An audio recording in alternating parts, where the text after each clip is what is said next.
Assalamualaikum warahmatullahi wabarakatuh. Salam sejahtera bagi kita semuanya. Kami dari kelompok 6 akan mempresentasikan materi mengenai mendistribusikan dan mempromosikan produk yang terdapat pada bab 13. Bauran distribusi. Selain bauran produk yang baik dan penetapan harga yang efektif, keberhasilan suatu produk juga bergantung pada bauran distribusinya, yaitu perpaduan berbagai saluran distribusi yang menjadi sarana penyaluran produk dari perusahaan ke pengguna akhir. Saluran distribusi adalah jalur yang dilalui produk dari produsen ke pengguna akhir. Ada 4 macam saluran distribusi. Saluran 1 yaitu distribusi langsung.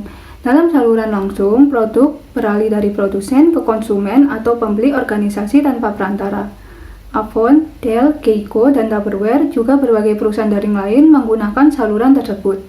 Sebagian besar barang, terutama yang dibeli dalam jumlah besar, dijual langsung oleh produsen ke pembeli industri. Saluran kedua yaitu distribusi eceran atau retail. Dalam saluran 2, produsen mendistribusikan produk konsumsi melalui pengecer.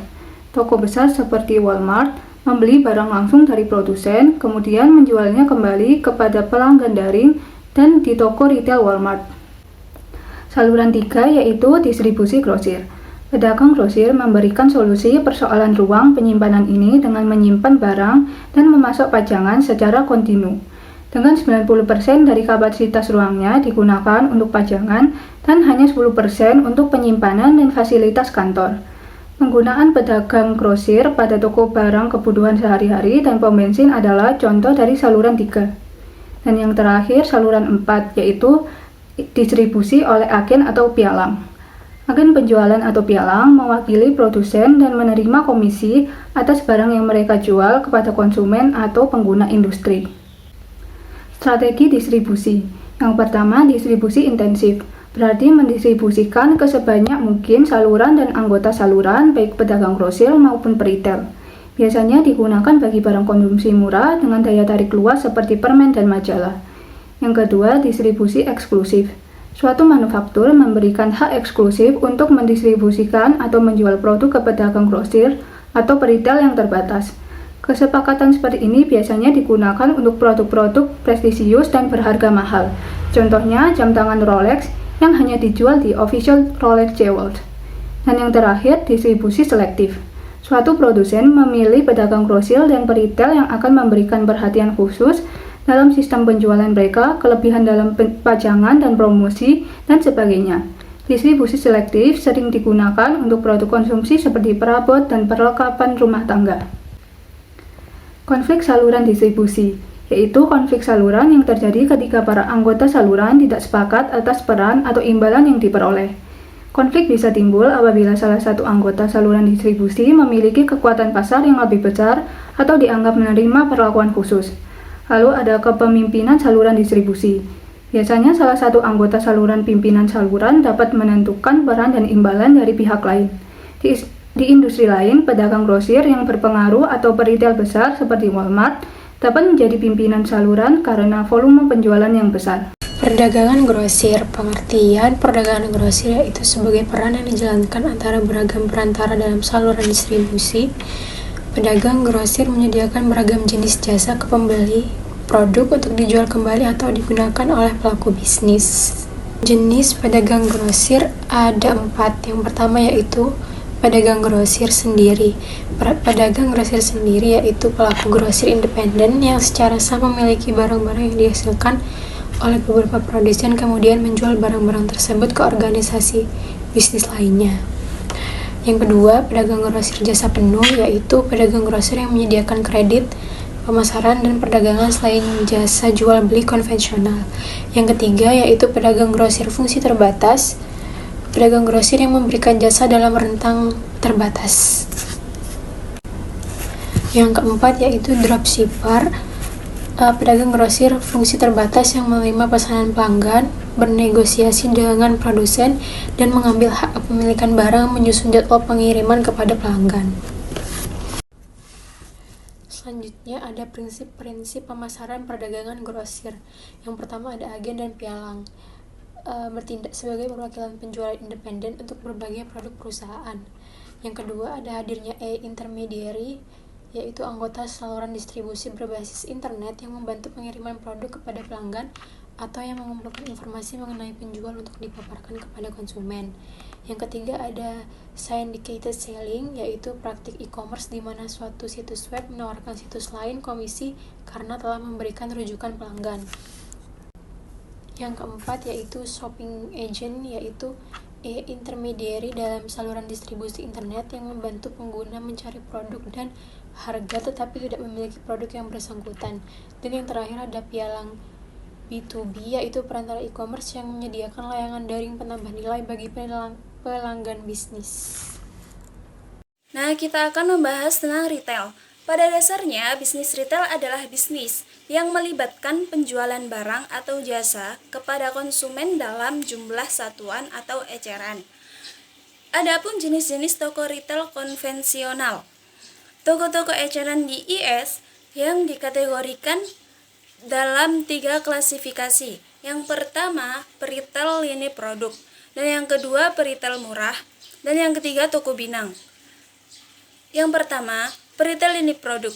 Peritel yang menampilkan beragam lini produk antara lain serba ada atau department store yang disusun ke dalam departemen-departemen khusus seperti sepatu, perabot, pakaian perempuan ukuran kecil, dan sebagainya. Dan yang kedua yaitu peritel murah. Peritel murah menghadirkan berbagai jenis produk dengan harga murah atau biasa dia memberikan dengan diskon. Toko diskon atau diskon house memulai dengan menjual sejumlah hisar barang dengan pengurangan harga yang besar bagi pelanggan. Ada juga retail non-toko. Peritel terbesar menjual seluruh atau sebagian besar produk tanpa mendirikan toko konvensional. Dan ada juga retail daring. Amazon.com merupakan peritel daring terbesar di dunia yang menjual secara domestik maupun mancanegara dengan penjumlahan tahunan mencapai 40 miliar. Retail daring atau online retailing memungkinkan penjual untuk menginformasikan, menjual, dan mendistribusikan produk kepada konsumen melalui dunia maya. Ada juga retail interaktif dan video. Saat ini, peritel dan pelanggan B2C berinteraksi melalui situs multimedia yang menggunakan grafis, animasi, klip film, dan akses untuk mencari saran langsung dari personil. Di sini saya akan menjelaskan tentang distribusi fisik. Distribusi fisik adalah kegiatan yang dibutuhkan untuk memindahkan produk secara efisien dari produsen ke konsumen. Tujuan-tujuan dari distribusi fisik. Yang pertama, menyediakan barang kapanpun dan dimanapun yang konsumen inginkan. Yang kedua, menekan agar harga tetap rendah. Dan yang ketiga, menyediakan layanan untuk memuaskan pelanggan. Kegiatan-kegiatan dari distribusi fisik sendiri adalah yang pertama, menyediakan layanan untuk pelanggan, yang kedua pergudangan, dan yang ketiga adalah transportasi produk. Pergudangan atau warehousing adalah operasi distribusi fisik yang berkaitan dengan penyimpanan barang. Pergudangan sendiri dibagi menjadi 2. Yang pertama adalah gudang pribadi dan yang kedua ada gudang publik. Gudang pribadi adalah gudang yang dimiliki oleh satu produsen dan menyediakan jasa penyimpanan untuk satu perusahaan saja. Sedangkan gudang publik adalah gudang yang dimiliki dan dioperasikan secara mandiri, yang menyediakan jasa penyimpanan untuk banyak perusahaan. Sekarang kita akan membahas tentang operasi transportasi. Operasi transportasi adalah kegiatan memindahkan produk secara fisik dari pemasok kepada pelanggan. Transportasi yang digunakan juga beragam. Ada truk, kereta api, pesawat, kapal, transmisi digital, jalur pipa, dan lain-lain. Semua transportasi ini memiliki kelebihan dan kekurangannya masing-masing, baik dari segi biaya maupun kecepatan pengiriman. Saat ini, banyak perusahaan yang beralih ke rantai pasokan yang mengandalkan distribusi sebagai ujung tombak dari strategi bisnis. Mereka tidak lagi menawarkan keuntungan dari fitur produk, promosi, harga, maupun kualitas. Nah, selanjutnya adalah pentingnya sebuah promosi. Promosi atau promotion adalah sebuah teknik mengkomunikasikan informasi mengenai produk dan menjadi bagian dari bauran komunikasi. Pengertian bauran komunikasi di sini adalah pesan keseluruhan yang dikirimkan perusahaan kepada pelanggan mengenai produknya. Nah, tujuan dari promosi sendiri adalah meningkatkan sebuah penjualan.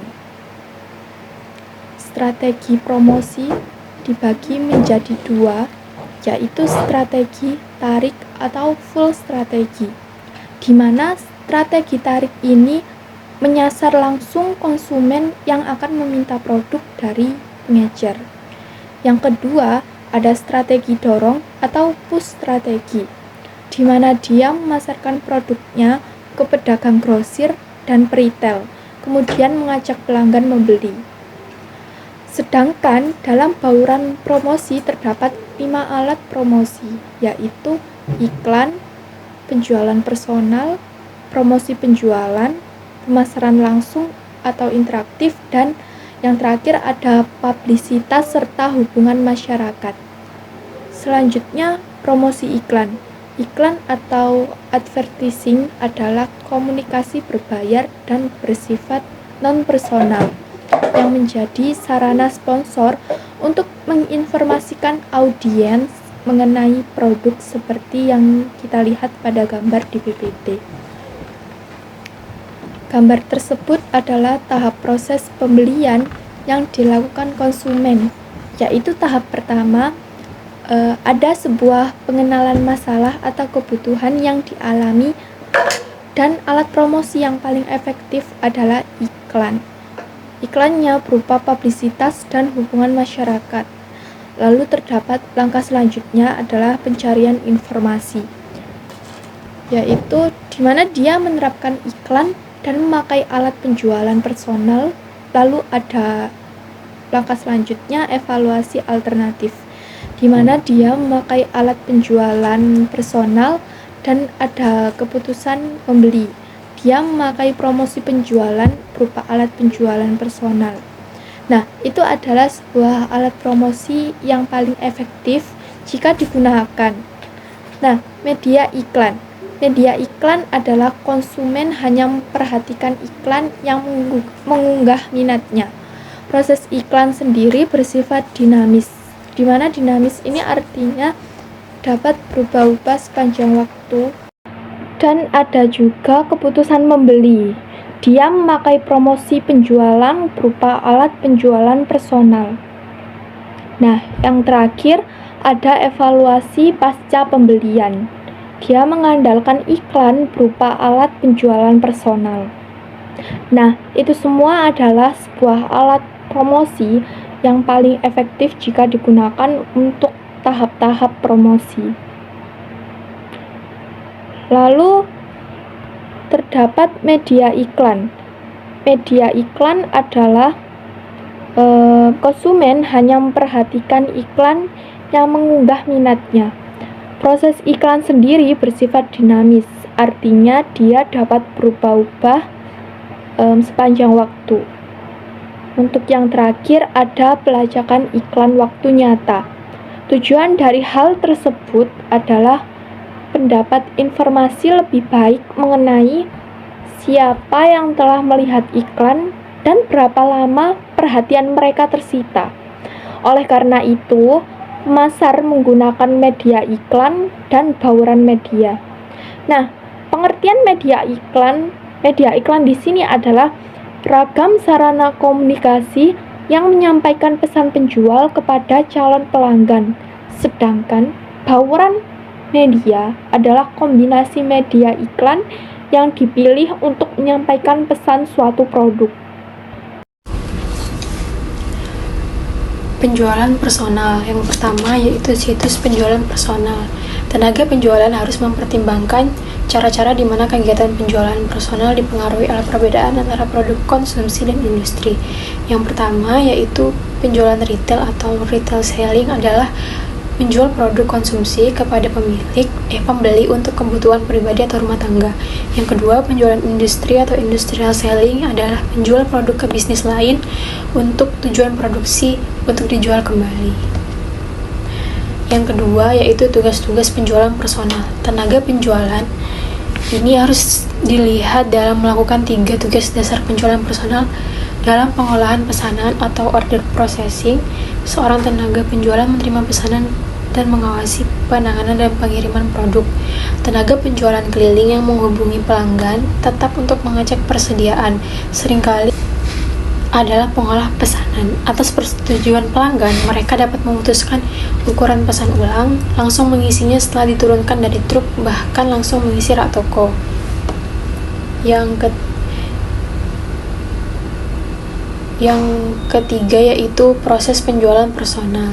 Mungkin yang paling rumit dan menantang dari ketiga tugas penjualan ini adalah Ian kreatif. Tenaga penjualan kreatif bertanggung jawab untuk memulai dan menjalankan sebagian besar langkah-langkah dalam proses penjualan personal. Langkah-langkah tersebut yaitu mencari calon pelanggan dan menilainya. Yang kedua adalah pendekatan. Yang ketiga adalah presentasi dan demonstrasi. Yang keempat penanganan keberatan dan terakhir penutupan penjualan. Sekarang kita membahas promosi penjualan atau sales promotion. Adalah kegiatan promosi jangka pendek yang dirancang untuk mendorong pembelian yang dilakukan konsumen. Dan ada juga pemasaran langsung atau interaktif. Pemasaran langsung atau interaktif marketing adalah penjualan interaktif non personal 4 mata yang mendorong konsumen untuk membeli produk tidak penjualan dari toko dan diarahkan untuk membeli produk dari nimah, tempat kerja, atau dengan menggunakan perangkat bergerak selama berpergian. Ada juga publisitas dan hubungan masyarakat. Publisitas adalah informasi mengenai suatu perusahaan, produk, atau acara yang disiarkan oleh media massa umum untuk menarik perhatian publik. Terima kasih teman-teman telah menonton video kami. Saya Aprilia Sofi, perwakilan dari kelompok 13, izin pamit undur diri. Wassalamualaikum warahmatullahi wabarakatuh. See you.